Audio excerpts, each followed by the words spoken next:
Von doch trifft wie endlich mal wieder richtig Kind wegen, denn von doch ist der internationale Tag von der Kissenschlacht. Normalerweise findet die Kissenschlacht ja schon mal an öffentlichen Plätzen, als zum Beispiel Parks oder Gorn statt. Man, wie könnt just so viel Spaß zu Hause haben.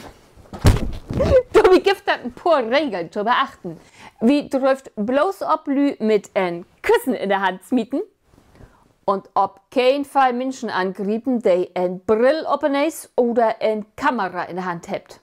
Ein Kissenschlacht kann was mal ein paar Stunden lang dauern, ist aber in den meisten Fällen nur immer bei 20 Minuten vorbei. Wichtig ist, dass wir achterno zu Haupen abräumt. Man bis dahin könnt wir noch Masse Spaß haben bei der Kissenschlacht.